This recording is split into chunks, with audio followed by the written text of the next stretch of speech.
Management. उस chapter का नाम क्या है? Heritage management. We know that और India is full of colour, so many different types of people belong here, they are living here, they are belong to different caste, their culture also different, their tradition also different, सब चीजें उनकी different होने के बावजूद भी सब अच्छी तरह यूनिटी में रह रहे हैं। तो इसमें जो हमें हेरिटेज मैनेजमेंट का मतलब क्या होता है? हेरिटेज मीन्स विरासत में हमें मिली हुई चीजें। तो we are knowing that so many historical sources we have now today. तो व्हाई, क्यों हमारे पास इतनी हिस्टोरिकल सोर्सेस है? Because the diligent work of our historians. जो हमारे हिस्टोरियंस ने बहुत ऐसा हार्ड वर्क किया है, उन्होंने बहुत सा मटेरियल कलेक्ट किया है, उसे बुक्स में फॉर्म किया है, उसे डॉक्यूमेंट्स में फॉर्म किया है, और वो सारी चीजें करने के बाद वो हमें उन्होंने दिया है सोर्स। तो वो सारे क्या है? हमारे हिस्टोरिकल सोर्सेस है। और उस हिस्टोरिकल सोर्सेस को म्यूजियम में, लाइब्रेरीज में, आर्chives में सेव करके रखा है, सेव करके रखा है। उसमें से हिस्टोरियंस को लगा कि नहीं, ये सब चीजें हैं वो हमारे नेक्स्ट जनरेशन के लिए यूजफुल है, तो why not we preserve them, why not we conserve them. तो उन्होंने तो वो रख दिया, लेकिन उसके बाद उसे सेव रखना, उसे कंजर्व करके रखना, it is the responsibility of Indians. ये किसकी हमारी रिस्पॉन्सिबिलिटी है। तो हर कोई इसको नहीं कर सकता, क्योंकि अगर ये सारी चीजें करने के लिए हमें क्या लगते हैं? वेल ट्रेन्ड पर्सन लगते हैं, हमें स्किल पर्सन की जरूरत होती है, जिन्हें हिस्ट्री के बारे में नॉलेज होना चाहिए। तो उसी को कहा जाता है हेरिटेज मैनेजमेंट। अगर उसे प्रॉपर मैनेज किया जाता है कि जो हमें विरासत में चीजें मिली हैं, हमने देखा है कि Mughal are the lover of art, वो आर्ट के लवर थे, उन्होंने बहुत से मॉन्यूमेंट्स बनाए थे, डोम्स बनाए थे, बहुत से आर्ट उनके समय में पेंटिंग हुई थी। अभी भी हम देखते हैं कि हम रेड फोर्ट को विजिट देने जाते हैं, हम ताजमहल देखने जाते हैं, हम कुतुब मीनार देखने जाते हैं, ये सारी चीज़ें, हम अजंता एलोरा की गुफाएं देखने जाते हैं, हम डिफरेंट बॉम्बे के जो म्यूजियम है, म्यूजियम को विजिट देने जाते हैं। क्यों जाते हैं? क्योंकि वहाँ पे आज भी हमारी चीज़ें प्रिजर्व करके रखे हैं। यदि आप जाते हो, वर्धा में सेवाग्राम है, सेवाग्राम में गांधी जी का आश्रम है, वहाँ पे आप आज भी जाकर देखिए तो गांधी जी का चरखा, गांधी जी का चश्मा, गांधी जी की लकड़ी, गांधी जी के सारी जो चीजें हैं उसको प्रिजर्व करके रखा है, उसको कंजर्व करके रखा है। तो उसी को कहा जाता है हेरिटेज मैनेजमेंट। में ये सारी चीजें मिली हैं तो उसको किस तरीके से हमें मैनेज करके रखना है। तो sources of history, there conservation and preservation, ये हमारा फर्स्ट टॉपिक है। इसमें each steps like collecting the sources of history, creating their records and index, exhibition, manuscript, old books and art craft, other competing necessary treatment require very careful handling. अब ये सारी चीज़ों को handle करना बहुत जरूरी है। जो सोर्सेस है, हिस्टोरिकल सोर्सेस, उनका रिकॉर्ड बनाना, उनका इंडेक्स बनाना, उसका एग्जीबिशंस लगाना, फिर उसको ओल्ड बुक्स और जो एयरक्राफ्ट है उनको प्रॉपरली हैंडल करना, ये सारी चीज़ें रिक्वायर होती हैं हेरिटेज मैनेजमेंट के लिए, और इसी के लिए हमें वेल ट्रेन्ड पर्सन की जरूरत होती है। तो इसमें सबसे पहला दिया गया है कि it need people with specific skill. इसके लिए लोगों को एक स्पेसिफिक स्किल चाहिए, and only trained person who are duly qualified can take up this task. जो वेल पर्सन है, जो क्वालिफाइड पर्सन है, only they can take this responsibility for the heritage management. इसमें सबसे पहला दिया गया है oral source of history. History का ओरल सोर्सेस क्या है? कि collecting and compiling the folk tales and folk songs etc, that is called the oral sources.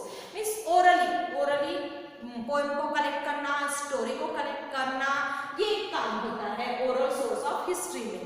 फिर ये हो गया कि इसके बाद हम देखते हैं कि उसको प्रॉपरली क्लासिफाई करना, उसको एनालाइज करना, फिर उसको कंप्लाइन करना, the compiled material, interpretation of compiled material, compiled material को प्रॉपर तरीके से अरेंज करना, ये हो गया। फिर उसके बाद publishing the result of respective researches, mean जो रिसर्च किया है प्रॉपरली उसको पब्लिश करना, ये सारा किस में आता है? ओरल सोर्सेस ऑफ हिस्ट्री में आता है। ओरल सोर्सेस ऑफ हिस्ट्री में क्या आता है कि कलेक्टिंग एंड कंप्लाइंग दो folk tales and folk stories, that collecting them, analyzing them, interpreting them in the proper way, and then publish that research respectively. ये सब किसमें आ गया है? oral source of history. Then oral source of history के लिए आपको एक training की जरूरत होती है, नेसेसरी ट्रेनिंग होती है, जिसमें आपको साइकोलॉजी की ट्रेनिंग करना होता है, फिर आपको साइकोलॉजी एंथ्रोपोलॉजी की ट्रेनिंग, लाइब्रेरी की ट्रेनिंग करना जरूरी होता है, सोशल फिजियोलॉजी की ट्रेनिंग करना जरूरी होता है, मिथोलॉजी एंड लिंग्विस्टिक की ट्रेनिंग करनी जरूरी होती है, फिर you have the knowledge of information technology, you have the knowledge of history and historical research method and the writing of research reports and articles. ये सारे ट्रेनिंग करना बहुत जरूरी होता है। इसके लिए जरूरी होता है oral sources of history. Oral source of history के लिए ट्रेनिंग की किस ट्रेनिंग की जरूरत होती है? Sociology and anthropology, social psychology, mythology and libraries, linguistic, then historical knowledge and the knowledge of information technology, ये सारी चीजें आपको जरूरत होती है if you want to do the work of heritage management. ये हो गया oral sources of history. Then what about the written sources of history? Written sources of history में किन चीजों को इन्वॉल्वमेंट किया जाता है? तो written sources of history involve the coins and copper plates. Coins होते हैं, कॉपर प्लेट्स होते हैं जिसमें हैंड रिटन लिखा हुआ रहता है, मैन्युस्क्रिप्ट्स होते हैं, इसमें हमने देखा पर्सनल डॉक्यूमेंट्स होते हैं, हिस्टोरिकल डॉक्यूमेंट्स होते हैं, डायरीज होती है, ओल्ड बुक्स होते हैं, फोटोग्राफ्स होते हैं, ये सारी चीजें किसमें आती है? Written source of history. Means written source में जहां पे लिखा हो उसे रिटन सोर्स कहा जाता है, जिसे ओरली बताया गया है वो ओरल सोर्स हिस्ट्री का। तो ये सारी चीजें रिटन सोर्स ऑफ हिस्ट्री में जरूरत होती है। कौन कौन सी? Coins and copper plates with inscription किया हुआ रहता है, उसमें कुछ लिखा होता है, हिस्टोरिकल डॉक्यूमेंट्स होते हैं, ओल्ड बुक्स होती है, पर्सनल डॉक्यूमेंट्स होते हैं, फोटोग्राफ्स होते हैं, मैन्युस्क्रिप्ट्स होती है, ये सारी रिटन सोर्स ऑफ हिस्ट्री में दिया गया है। देन अब उसे क्या किया जाता है? कंप्लीटिंग नेसेसरी अब उन्हें नेसेसरी मैकेनिकल और केमिकल प्रोसेस के थ्रू उसे क्लीन किया जाता है, उसे सेफ रखा जाता है। किसे? हिस्टोरिकल डॉक्यूमेंट्स को। अगर हम हिस्टोरिकल डॉक्यूमेंट्स को ऐसे ही फेंक कर रख दिए तो वो क्या होगा? हेरिटेज मैनेजमेंट नहीं होगा। हमें प्रॉपर्ली मैनेज करके रखना पड़ता है। Asserting the historical value of collected documents, हमें जो कलेक्टेड डॉक्यूमेंट्स जो हमने कलेक्ट करके रखा है उसे प्रॉपरली टेस्ट करना होता है, उसका नमूना तैयार करना होता है, उसको प्रॉपर सीक्वेंस से अरेंज करना होता है, हमें ईयर अकॉर्डिंग टू ईयर उसे अरेंज करके रखना होता है कि ये ईयर में ये इंसिडेंट हुआ था, ये ईयर की ये बुक लिखी गई है, ये ईयर में ये पेंटिंग हुई थी। तो ये सारा मैनेजमेंट के अंदर आता है।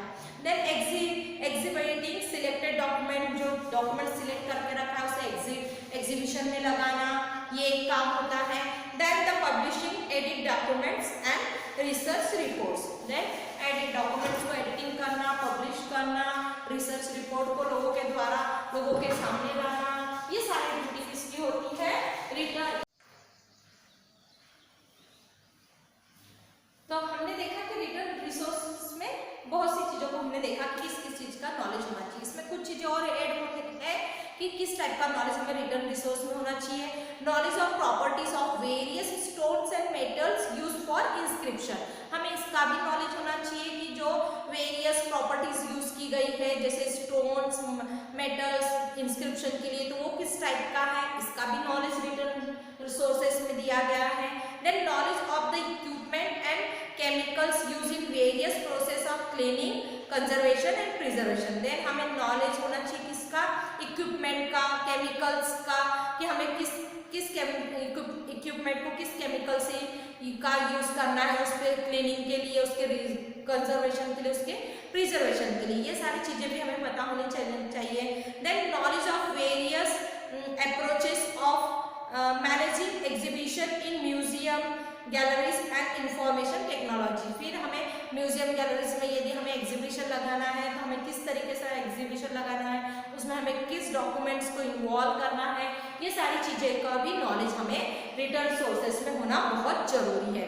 Then the writing research reports and articles, writing research reports और आर्टिकल्स का भी नॉलेज होना हमें बहुत जरूरी है। Then third one is material sources of history.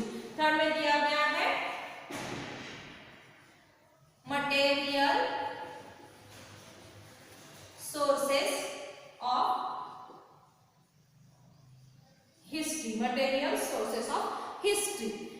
इसमें बताया गया है कि collecting art facts, classifying them according to their historical date and type of preparing index.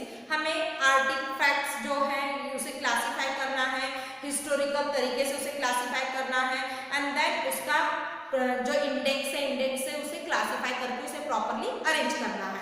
Means collecting artifacts, classifying them according to their historical date wise and type wise और preparing index, इसका index हमें prepare करके रखना है। Completing necessary mechanical and chemical process of cleaning for the conservation and preservation of the collected documents. से जो collected documents किया गया है उसे हमें प्रिजर्व करके रखना है, उसे हमें कंजर्व करके रखना है, इसलिए हमें उसके किस केमिकल्स को किस इक्विपमेंट में यूज किया जाता है इसका हमें नॉलेज होना जरूरी है।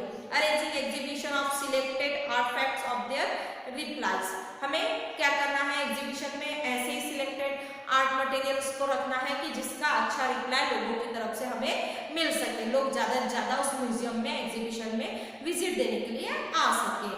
Then classify fossils of plants and animals and preparing index, अलग अलग टाइप के प्लांट्स एनिमल्स को क्लासिफाई करके रखना है, उसका भी हमें प्रॉपर इंडेक्स करना है। आप करते हो आपकी सोशल साइंस के नोटबुक में, आप प्रॉपरली ज्योग्राफी, इकोनॉमिक, हिस्ट्री इसको प्रॉपरली क्लासिफाई करते हो, देन उसका इंडेक्स मेंटेन करते हो कि ज्योग्राफी में कितने चैप्टर है, हिस्ट्री में कितने चैप्टर है और सिविक्स में कितने चैप्टर है, देन कितने चैप्टर आपको फर्स्ट टर्म में आने वाले हैं, कितने चैप्टर आपको सेकंड टर्म में आने वाले हैं, ये सारा अरेंज करके रखा जाता है। क्यों? क्योंकि आपको प्रॉपरली वो चीजें सही समय पे आपके ध्यान में आ सके, तो से वही चीजें इसमें की जाती है रिटर्न सोर्सेस में, मटेरियल सोर्सेस में, कि सारी चीजों को प्रिजर्व करने के लिए, कंजर्व करने के लिए। Class the exhibiting selected fossils और देयर रेप्लिकास, और हमें सिलेक्टेड फॉसिल्स का क्या करना है एग्जिबिटिंग करना है। तो ये मटेरियल सोर्सेस ऑफ हिस्ट्री में हो गया। अब मटेरियल सोर्सेस ऑफ हिस्ट्री के लिए भी ट्रेनिंग की जरूरत होती है, इसके लिए हमें किस टाइप का नॉलेज होना जरूरी है, तो basic knowledge of archaeological method and theory history of ancient civilization, इसके लिए हमें एंशिएंट सिविलाइजेशन की हिस्ट्री का नॉलेज होना बहुत जरूरी है, आर्कोलॉजिकल सोर्सेस का नॉलेज होना बहुत जरूरी है अगर आप मटेरियल सोर्सेस ऑफ हिस्ट्री में वर्क करना चाहते हो। हमने देखा ओरल सोर्स ऑफ हिस्ट्री के लिए डिफरेंट ट्रेनिंग की जरूरत होती है, रिटन सोर्स ऑफ हिस्ट्री के लिए डिफरेंट ट्रेनिंग की जरूरत होती है, और मटेरियल सोर्सेज ऑफ हिस्ट्री के लिए आर्कोलॉजिकल नॉलेज होना बहुत जरूरी है आपको, और उसके साथ एंशिएंट सिविलाइजेशन का नॉलेज होना जरूरी है।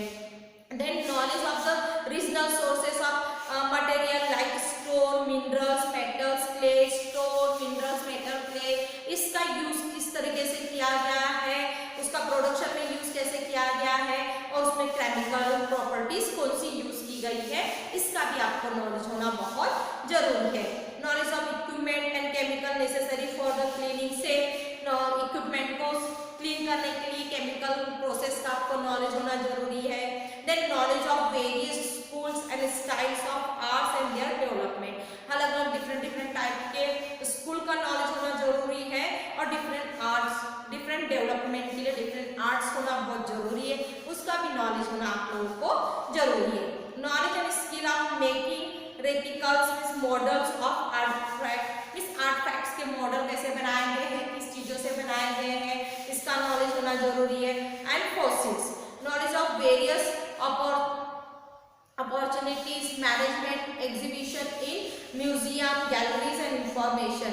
अब आपको सेम ये आर्ट क्राफ्ट आपने रख दिया, आपने वहाँ पे सुंदर सुंदर मॉडल रख दिए, लेकिन उसका नॉलेज आपको जरूरी है। अगर आपने क्या लगाया, म्यूजियम लगाया, अपने म्यूजियम गैलरीज में एग्जीबिशन लगाया, अगर उस समय आपको विजिटर आते हैं, विजिट देते हैं और आपको पूछते हैं कोई मॉडल के बारे में या कोई आर्ट के बारे में, कोई पेंटिंग के बारे में, तो उस समय आपको नॉलेज होना जरूरी है। क्योंकि हम जो ये लगाया जाता है म्यूजियम में, एग्जीबिशन जो लगाया, एग्जीबिशन क्यों लगाया जाता है, उसी चीजों का लगाया जाता है कि जो हटके चीजें हो, जो लोग उसे पसंद करें और लोग वहां से कुछ नॉलेज गेन करके ले जाया जाए। और आप जब भी अगर बहुत बड़े बड़े म्यूजियम में भी आप विजिट देते हो, वहाँ पे बहुत बड़ी पेंटिंग रखी रहती है, वहाँ पे बहुत अच्छे मॉडल रखे रहते हैं, उसके साथ वहाँ पे उसके बारे में इंफॉर्मेशन देने वाला पर्सन भी साथ में रहता है। वो पर्सन क्या होता है, वेल ट्रेंड होता है, उसको वो सारी चीजों का नॉलेज होना बहुत जरूरी है। जैसे किसी ने मॉडल देख लिया, कुछ लिया, ये तो मॉडल ऐसे किस तरीके से क्लीन रखेंगे, हम इसको किस तरीके से अपने घर में ले जाकर प्रिजर्व कर सकते हैं या हम इसे किस तरीके से कंजर्व कर सकते हैं, तो उस समय आपके पास बताने के लिए सारी चीजें होनी चाहिए। और इसी के लिए बोला गया है कि हेरिटेज मैनेजमेंट के लिए स्किल लेबर की जरूरत होती है, वेल क्वालिफाइड पर्सन की जरूरत होती है। Writing research reports and art craft, आपको राइटिंग रिसर्च रिपोर्ट के बारे में नॉलेज होना चाहिए और आर्ट क्राफ्ट के बारे में भी नॉलेज होना चाहिए। तो इस तरीके से हमने यहाँ पे पढ़ा है हेरिटेज मैनेजमेंट में ओरल सोर्स ऑफ हिस्ट्री के बारे में, जहाँ पे ओरली मैसेज दिया जाता है। Then written source of history, जहाँ पे रिटन मैसेज दिया जाता है। And the material source of history, अगर वो मटेरियल है तो मटेरियल के लिए क्या क्या चीजों की जरूरत बनाई गई है, मॉडल के लिए किस चीजों की जरूरत लगी, पेंटिंग के लिए किस चीजों की जरूरत है, ये सारी चीजें हमें इस सब चीजों को, अगर आप चाहते हो कि इस फील्ड में आपको काम मिले, जॉब मिले, तो उस समय आपको ये सारी चीजों के लिए जो यहाँ पे बताई गई है उस टाइप की ट्रेनिंग देना बहुत जरूरी है। तो इसके बाद हम हमारे नेक्स्ट वीडियो में देखेंगे कि सम फेमस म्यूजियम, कुछ फेमस म्यूजियम है जहाँ पे डिफरेंट वेराइटी के फोटोज रखे हैं, मॉडल्स रखे हैं, उस म्यूजियम की खासियत क्या है, म्यूजियम कहाँ पे बनाए गए, कैसे बनाए गए, ये सब हम हमारे नेक्स्ट वीडियो में कवर करेंगे। तो अभी आपको इससे रिलेटेड क्वेश्चन आंसर करना है कि which training are required for the oral source of history, which training are required for the written source of history, which training are required for the material sources of history, what is the oral source, oral sources क्या है, what is the written source of history, written source of history क्या है, then what is the material sources of history, everything are explain in your notebook very well. हर चीज आपकी notebook में बहुत अच्छी तरीके से दी गई है, पॉइंट वाइज दी गई है, you have to read it, you have to note down it and then memorize it. आपको ये सारी चीजों को प्रॉपर्ली अच्छी तरह से पढ़ना है, उसे आपको मेमोराइज करना है, और यदि एग्जाम में आता है उस समय आप अच्छी तरीके से लिख पाओगे। It is a very easy chapter as well as it is interesting chapter, ये बहुत इजी भी चैप्टर है और इंटरेस्टिंग भी चैप्टर है। इसके बाद हम इसमें डिफरेंट फेमस म्यूजियम के बारे में देखेंगे। Thank you very much.